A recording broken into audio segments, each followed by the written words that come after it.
लगते हुए ये जो बाघमारा का क्षेत्र है उसमें आने का मौका मुझे मिला और आप सबका दर्शन करने का मौका मिला, इसलिए आपके आभार मानता हूँ, आपको बहुत बहुत धन्यवाद देता हूँ। मेघालय बहुत सुंदर है। यहाँ की वन संपत्ति, माइंस, मिनरल्स, इसके बाद यहाँ की खेती, सब कुछ होने के बाद में भी मेघालय की जो तरक्की होनी चाहिए थी, जो विकास होना चाहिए था, वो नहीं हुआ। 1947 में हमें स्वाधीनता मिली और आज करीब 75 साल पूरे हो रहे हैं, हम अमृत महोत्सव मना रहे हैं। पर आज भी हमारे देश में कुछ जगह स्थिति ऐसी है कि गांव में स्कूल है, स्कूल की बिल्डिंग है तो टीचर नहीं है, टीचर है तो बिल्डिंग नहीं है, दोनों है तो विद्यार्थी नहीं है, और तीनों है तो पढ़ाई नहीं है। हमारे हॉस्पिटल की भी हालत ऐसी है और इसलिए 75 साल होने के बाद भी अच्छे रोड नहीं बने। मैं आपको बताना चाहता हूं कि मेरे ऑफिस में मैंने अमेरिकन प्रेसिडेंट जॉन केनेडी, इनका एक बहुत बड़ा स्टेटमेंट लगा कर रखा है। जॉन एफ केनेडी जी ने क्या कहा था? उन्होंने ये कहा था कि American roads are not good because America is rich, but America is rich because American roads are good. America धनवान है, इसके कारण अमेरिका के रास्ते अच्छे नहीं हुए, तो अमेरिका के रास्ते अच्छे हुए, इसके कारण अमेरिका धनवान हुई। इस 75 साल में 60-62 साल शासन करने का मौका कांग्रेस पार्टी को मिला। जवाहरलाल नेहरू देश के प्रधानमंत्री बने, फिर इंदिरा गांधी प्रधानमंत्री बनी, फिर राजीव गांधी प्रधानमंत्री बने, और फिर सोनिया गांधी जी के नेतृत्व में मनमोहन सिंह जी प्रधानमंत्री हुए। इंदिरा जी ने गरीबी हटाओ का नारा दिया, पर गरीबी तो हटी नहीं, गरीब हट गए। और इसलिए बहनों और भाइयों, अगर आपकी गरीबी दूर करनी होगी तो सबसे पहले उद्योग और व्यवसाय को बढ़ाना होगा। उद्योग और व्यवसाय को अगर बढ़ाना है तो उद्योग वही जाएंगे जहां water, power, transport and communication होगा। Without good infrastructure you don't have industry, and without industry you don't have employment potential, and without employment potential you cannot eradicate the poverty। और इसलिए गरीबी अगर दूर करनी है तो रोड बनाने पड़ेंगे, गरीबी दूर करनी है तो 24 घंटे बिजली उपलब्ध करानी होगी, गरीबी दूर करनी है तो इंफॉर्मेशन टेक्नोलॉजी का उपयोग करके हमें हमारी विशेष रूप से मोबाइल फोन, लैपटॉप, इंटरनेट, ये जो हमारी लाइन्स है उसको, ट्रांसफॉर्मेशन लाइन को मजबूत करना होगा। और पानी चाहिए, और इसलिए स्वाभाविक रूप से अच्छे रोडें यहाँ नहीं है तो कैसे होगा। और इसलिए 2014 में प्रधानमंत्री मोदी जी जब देश के प्रधानमंत्री बने तब मुझे रोड मिनिस्ट्री का और शिपिंग मिनिस्ट्री का दायित्व मिला। पहली बार मैंने ब्रह्मपुत्रा में जलमार्ग बनाया, वाराणसी टू हल्दिया जलमार्ग बनाया, और हल्दिया ने कलकत्ता से, बंगाल के खाड़ी से ब्रह्मपुत्रा में आकर गुवाहाटी में पांडु जेटी बनाई। अरे 9 जगह पर रोपैक्स शुरू किए, जैसे बस, ट्रक और गाड़ियां जहाज में बैठकर इस तीर से उस तीर पे जाती है, उसको रोपैक्स मंत्र कहते हैं, वो बनाए। और आज ब्रह्मपुत्रा का ड्रेजिंग मैंने पूरा किया। मुझे बांग्लादेश की प्रधानमंत्री उस समय मुझे मिली दिल्ली में, और उन्होंने मुझे दरखास्त की कि ब्रह्मपुत्रा का ड्रेजिंग करते करते मुंगली पोर्ट तक भी काम कर दीजिए, अगर मुंगली पोर्ट तक ड्रेजिंग हो जाएगा तो बांग्लादेश का भी विकास में मदद मिलेगी। और उनकी रिक्वेस्ट पर मैंने बांग्लादेश तक जाकर, मुंगली पोर्ट तक जाकर ब्रह्मपुत्रा का जलमार्ग बनाया, वो ड्रेजिंग पूरा किया। बहनों और भाइयों, बराक रिवर में भी हमने ड्रेजिंग पूरा किया। और रोड इंफ्रास्ट्रक्चर के लिए मैं नॉर्थ ईस्ट में 3 लाख करोड़ रुपए के रोड बना रहा हूं। और मुझे विश्वास है कि 2024 तक, चाहे आसाम हो, मेघालय हो, त्रिपुरा हो, नागालैंड हो, मणिपुर हो, मिजोरम हो, पूरे नॉर्थ ईस्ट के रोड की तस्वीर हम बदल के दिखाएंगे। ये वचन देने के लिए मैं आपके पास आया। आपको बहुत तकलीफ होती है क्योंकि यहां रोड ठीक नहीं है। मैं जब आज आपको ये बताना चाहूंगा कि जब मैं 2014 में मंत्री बना तो मेघालय में 1294 किलोमीटर नेशनल हाईवे की लेंथ थी, और आज फरवरी 2023 में 1617 किलोमीटर, यानी 8 साल में हमने 324 किलोमीटर लेंथ बढ़ाकर 25% रोड का नेटवर्क NH में, नेशनल हाईवे में बढ़ाया है। मेरा विश्वास है कि विशेष रूप से मैं आपको ये बताना चाहूंगा कि टोटल 351 किलोमीटर मेघालय में नेशनल हाईवे के प्रोजेक्ट चल रहे हैं, और जिसकी कीमत 4000 करोड़ रुपए है। और जो प्रोजेक्ट मैं जल्दी ही शुरू करने वाला हूं, जिसके DPR बन गए हैं, वो 563 किलोमीटर है और जिसकी कीमत 16,000 करोड़ रुपए है। मेरा विश्वास है कि ये प्रोजेक्ट बनने से मेघालय की तस्वीर निश्चित रूप से बदल जाएगी। सबसे इंपॉर्टेंट प्रोजेक्ट है रानीकोर से बाघमारा तक सड़क का निर्माण। ये लाइफलाइन है, और मुझे खुशी है कि रानीकोर से बाघमारा तक 1300 करोड़ की लागत से 130 किलोमीटर 2 लेन पेव शोल्डर के मार्ग का निर्माण अक्टूबर 2024 तक मैं निश्चित रूप से पूरा करके दूंगा। ये वचन मैं आपको देता हूं। मेरी एक दिक्कत है कि मैं यहाँ की सरकार को बार बार अनुरोध करता हूँ कि मुझे लैंड एक्वायर करके दीजिए। अगर जमीन नहीं मिलेगी तो क्या मैं आसमान में रोड बना पाऊंगा? मुझे फॉरेस्ट इन्वायरमेंट का क्लियरेंस करके दीजिए। बहुत देरी होती है।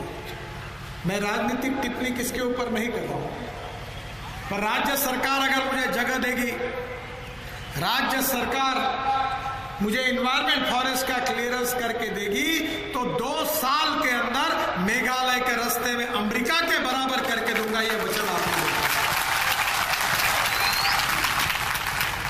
बहनों और भाइयों, ये रानीकोर से बाघमारा तक जो सड़क है, ये 5 पैकेज में बन रही है।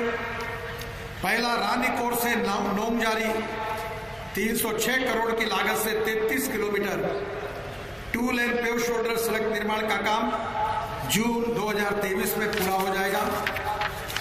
नोमजोरी से महेश खोला तक 283 करोड़ रुपए की लागत से 25 किलोमीटर का 2 लेन पेव शोल्डर सड़क निर्माण का काम जून 2024 में ही हो जाएगा।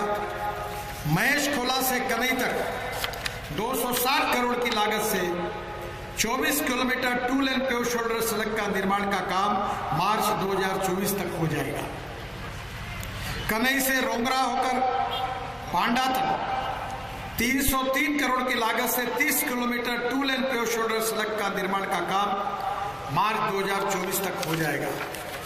पांडा से बाघमारा तक 145 करोड़ की लागत से 17 किलोमीटर का काम 2 लेन पेव शोल्डर का अक्टूबर 2024 तक निर्माण हो जाएगा। और मैं अक्टूबर में यहां आकर इस रोड का उद्घाटन करूंगा, ऐसा वचन आप सबको देगा।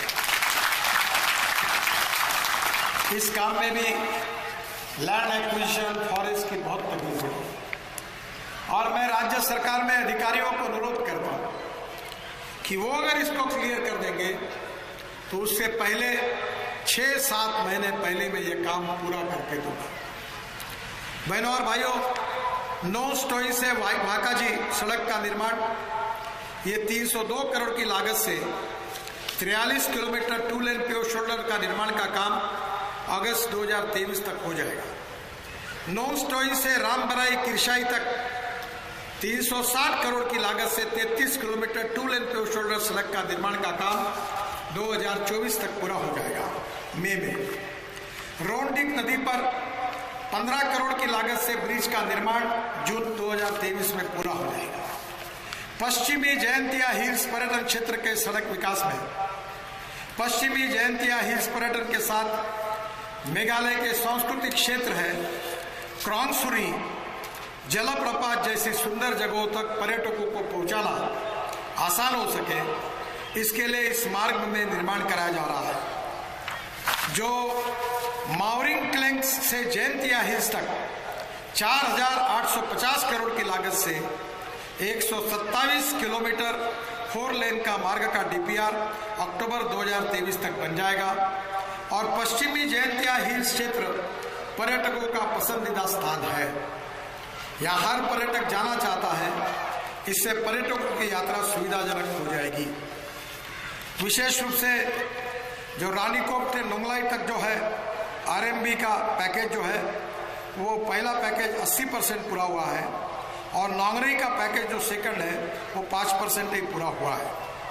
थर्ड पैकेज जो है वो 48% पूरा हुआ है, चौथा पैकेज जो है 58% है और पांचवा पैकेज है 67% और जो छठवा है वो 15% हुआ है। लैंड एक्विजिशन की दिक्कत है और मेरा विश्वास है कि ये मिल जाएगा, और ये रानीकोट वालों के लिए और विशेष रूप से नोंगलाई के लिए आपके लिए एक बहुत बड़ी उपहार के रूप में एक भेंट होगी और जल्दी उसको करने का हम प्रयास करेंगे। दावकी से अमलारंग जोवाई तक 43 करोड़ की लागत से 15 किलोमीटर सड़क निर्माण का काम नवंबर 2023 में हो जाएगा और इससे तीनों पर्यटन स्थलों तक पहुंचना आसान हो जाएगा। मैं शिलांग में पूर्वी और पश्चिमी बाईपास का निर्माण कर रहा हूँ 4,000 करोड़ रुपए लगाकर। 78 किलोमीटर का ये बाईपास है, 4 लेन है, डीपीआर बन रहा है। 1500 करोड़ की लागत से 40 किलोमीटर 4 लेन पूर्वी बाईपास, इसका डीपीआर जल्दी बन जाएगा और करीब 2500 करोड़ की लागत से 38 किलोमीटर 4 लेन पश्चिमी बाईपास का डीपीआर भी जल्दी बन जाएगा, इसका टेंडर हो जाएगा। और इस बाईपास बनने से गुवाहाटी से आने वाले लोगों को शिलांग शहर से बाहर के बाहर आने की सुविधा प्राप्त होगी और शहर के अंदर का ट्रैफिक भी कम होगा, दुर्घटनाएं भी कम होगी। जो पर्यटक चेरापूंजी सहित अन्य पर्यटन स्थलों पर जा रहे हैं उनका समय बचेगा। डाकी तक सड़क विकास, शिलांग से डाकी तक 970 करोड़ की लागत से 44 किलोमीटर 2 लेन पेव शोल्डर सड़क का निर्माण अप्रैल 2024 तक पूरा हो जाएगा। यह पर्यटकों की पसंदीदा जगह है। क्रिस्टल जैसे साफ पानी की उमनगोट नदी को देखने के लिए लोग अवश्य वहां जाते हैं। इस सड़क बनने से पर्यटकों की संख्या बढ़ेगी। और बहनों और भाइयों, याद रखिए, पर्यटन ऐसा क्षेत्र है कि जिसमें 49% कैपिटल इन्वेस्टमेंट ये रोजगार निर्माण करने के लिए खर्चा होती है। The most important thing related with the tourism, that 49% of the capital investment and expenditure is going to make expenditure on creating employment potential. By more tourism, we will create more employment potential in Meghalaya, and by the way, we will definitely going to eradicate the poverty. To create more employment potential is the basic important thing for Meghalaya and the people of Meghalaya. और मैं मानता हूं कि इसके लिए हमारी priority है। प्रमुख पर्यटन स्थल विलियम नगर को जोड़ने के लिए दीना दुबी से दरू के होकर विलियम नगर तक हम 5,000 करोड़ रुपए की लागत से 80 किलोमीटर 4 लेन सड़क का डीपीआर बना रहे हैं। जुलाई 2023 तक बन जाएगा और इस मार्ग से आसाम, मेघालय, पूर्व पश्चिम क्षेत्र के बीच बेहतर कनेक्टिविटी हो जाएगी। यहाँ गारो हिल्स से जो कोयला ट्रांसपोर्ट का प्रमुख मार्ग है, सड़क चौड़ीकरण के समय से कॉस्ट भी बचेगी, ईंधन भी बचेगा और निश्चित रूप में इससे आपको फायदा होगा। जो तुरा पर्यटन क्षेत्र है उसके भी सड़क विकास के लिए हम ध्यान दे रहे हैं। जो मेघालय में आता है एक बार तुरा जरूर घूमना चाहता है। यहाँ की प्रकृति लोगों को आकर्षित करती है। इसी बात को ध्यान में रखकर तुरा को बेहतर कनेक्टिविटी से हम जोड़ रहे हैं। तुरा से डलू तक 553 करोड़ की लागत से 51 किलोमीटर 2 लेन शोल्डर के मार्ग का निर्माण मार्च 2024 तक पूरा हो जाएगा। तुरा और दरुगुरा शहर के पास 2 करोड़ की लागत से मौजूदा पुलियों का पुनर्निर्माण कराया गया है। तुरा में 1000 करोड़ की लागत से 28 किलोमीटर 2 लेन प्योर शोल्डर बाईपास का डीपीआर जल्दी बन जाएगा। उस काम को भी हम शुरुआत करेंगे। अब सबसे महत्वपूर्ण बात है वो गुबरी फुलवारी ब्रिज ब्रह्मपुत्र पर। मुझे बहुत खुशी हो रही है कि गुबरी फुलवारी ब्रिज 5000 करोड़ रुपए का मंजूर करके मैं आया हूं और ये ब्रिज बनने से निश्चित रूप से विकास की गति बढ़ेगी। ये महत्वपूर्ण ब्रिज है। 10 साल ब्रिज बनाने की मांग हो रही थी पर कुछ हुआ नहीं। मैंने इस 5000 करोड़ के प्रोजेक्ट को मान्यता दी है और जल्दी इसके कार्य का शुभारंभ होगा। ये ब्रिज बनने से फुलवारी से गुबरी की दूरी 203 किलोमीटर कम हो जाएगी और फुलवारी के लोगों को सबसे नजदीक का शहर गुबरी होगा। और यह ब्रिज बनने से फुलवारी वालों को चिकित्सा, शिक्षा, बाजार सहित तरह की अनेक दिक्कतों का हल हो जाएगा। यह ब्रिज बनने के बाद भूटान और बांग्लादेश में आने जाने वाले जो डिस्टेंस है वो मेघालय से 150 किलोमीटर कम हो जाएगा। फुलवारी से गोयर आगरे ये 580 करोड़ का लागत से 62 किलोमीटर का 2 लेन प्योर शोल्डर सड़क का निर्माण का भी डीपीआर पूरा होते हुए आ रहा है और जल्दी हम इसको पूरा करेंगे। मेघालय के विकास के लिए, नॉर्थ ईस्ट के विकास के लिए हम लोग विशेष रूप से एक बहुत बड़ा मल्टी मॉडल लॉजिस्टिक पार्क जोगी डोपा में बना रहे हैं। पर्यटन के साथ मूलतः कृषि प्रधान राज्य है। आलू, चावल, मक्का, अनानास, केला, पपीता, दालचीनी, हल्दी। मेघालय के हल्दी की तो चर्चा वर्ल्ड में होती है। इतनी हल्दी को कीमत है। आप ऐसी हल्दी तैयार करते हैं कि पूरे वर्ल्ड के लोग अगर हल्दी खाना है तो मेघालय की हल्दी चाहिए, इसकी मांग करते हैं। इसके अलावा यहाँ सीमेंट, कोयला, चूना पत्थर, सिलिमेनाइट, चीनी मिट्टी और ग्रेनाइट का उत्पादन भी होता है। भविष्य में यहाँ का किसान पूर्वोत्तर राज्यों के लिए रोल मॉडल बनेगा, ऐसा मेरा विश्वास है। आसाम के जोगीदोपा में बन रहे पहले मल्टी मॉडल लॉजिस्टिक पार्क को मेघालय से जोड़ा जाएगा। मैं ही बना रहा हूँ मेरे डिपार्टमेंट की ओर से ब्रह्मपुत्रा पर।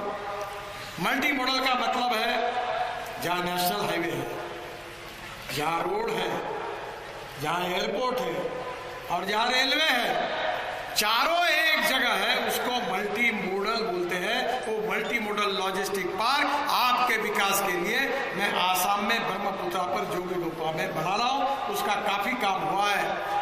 6-7 महीने में उसके उद्घाटन के लिए मैं वहां जरूर आऊंगा। ये जो जोगीडोपा का जो मल्टी मॉडल लॉजिस्टिक पार्क है, इससे मेघालय की सब्जी हो, यहाँ के किसान की उपज हो, यहाँ का मिनरल हो, यहाँ का बांबू हो, ये सब बाहर जाएगा। तुरा से पैकन तक 2000 करोड़ की लागत से 56 किलोमीटर 4 लेन मार्ग का भी डीपीआर बन रहा है। जल्दी हम ये भी काम शुरू करेंगे। ये सड़क भारत बांग्लादेश व्यापार गलियारी हिस्से का है। इसके साथ मेघालय को जोगीडोपा में बन रहे एमएमएलपी से हम जोड़ेंगे। धुबरी से NW2 तक जो हमारा वाटरवे, नेशनल वाटरवे, उसको भी हम 8 किलोमीटर सड़क को 4 लेन बना रहे हैं। और फुलवारी ब्रिज से होकर मेघालय को मल्टी मॉडल लॉजिस्टिक पार्क से डायरेक्ट कनेक्टिविटी मिलेगी। बहनों और भाइयों, मैं ट्रांसपोर्ट मंत्री हूँ। मैंने इलेक्ट्रिक पर चलने वाली बसेस, ट्रक, कार और स्कूटर लाई है। ये जो बाम्बू आपके यहाँ बनता है, इससे आसाम में हम बायो इथेनॉल बना रहे हैं। और मेरा सपना है कि हमारा किसान केवल अन्नदाता नहीं, ऊर्जा दाता बने। Diversification of agriculture towards energy and power sector. हम 16 लाख करोड़ रुपए का fossil fuel, petrol, diesel, gas import कर रहे हैं। मेरा सपना है कि इस देश का किसान केवल अन्नदाता नहीं, इस देश का किसान ऊर्जादाता बनेगा और इस देश के पेट्रोल डीजल का विकल्प इस देश का मेघालय का किसान बनेगा। आपकी गाड़ी, आपकी स्कूटर, आपकी बस, आपकी ट्रक किसानों ने तैयार किए हुए फ्यूल पर चलेगी, वो दिन अब दूर नहीं है। हीरो, बजाज, टीवीएस ने 100% इथेनॉल पर चलने वाली बाइक और स्कूटर लॉन्च किया है। ऑटो रिक्शा आई है, टोयोटो कंपनी की गाड़ियां आ रही है जो 100% इथेनॉल पर चलेगी और 40% बिजली तैयार करेगी, तो पेट्रोल का रेट 25 रुपये लीटर पड़ेगा, यानी कितना सस्ता होगा, प्रदूषण नहीं होगा, import substitute, cost effective, pollution free और इंडिजिनस। बहनों और भाइयों, देश बदल रहा है। हिंदुस्तान दुनिया की सुपर इकोनॉमिक पावर बन रही है। हम मोदी जी के नेतृत्व में हिंदुस्तान को आत्मनिर्भर भारत बनाना चाहता है। सबका साथ, सबका विकास और सबका प्रयास, यही हमारा मंत्र है। We are not against any religion, caste, creed and sex, justice with all and appeasement of all. क्या हमने ऐसी कोई योजना बनाई है कि किसी धर्म के लोगों को उसका फायदा नहीं मिलेगा? क्या हमने ऐसा कोई डिस्क्रिमिनेशन किया है? कुछ लोग जानबूझकर भारतीय जनता पार्टी के बारे में फियर पैदा करना चाहते हैं, डर, उनको डराना चाहते हैं। बहनों और भाइयों, आपको सभी प्रकार का अधिकार है, जात, पंथ, धर्म, भाषा कोई भी हो, सबको साथ लेकर हिंदुस्तान को दुनिया की महाशक्ति बनाना, वर्ल्ड की सुपर इकोनॉमिक पावर बनाना और कश्मीर से कन्याकुमारी तक, मेघालय से लेकर नागालैंड से लेकर कश्मीर, कन्याकुमारी तक, गांव, गरीब, मजदूर, किसान, उसकी गरीबी को दूर करना, नौजवानों को रोजगार देना, अच्छे रोड बनाना, अच्छे कॉलेज, अच्छे स्कूल आपको मिले, अच्छे हॉस्पिटल मिले और आपका कल्याण हो, यही भावना हम सबके मन में है। और इसीलिए मैं आपसे प्रार्थना करने के लिए आया हूं कि हमारे विशेष रूप से इस क्षेत्र के उम्मीदवार सैमुअल एम संगमा, आइए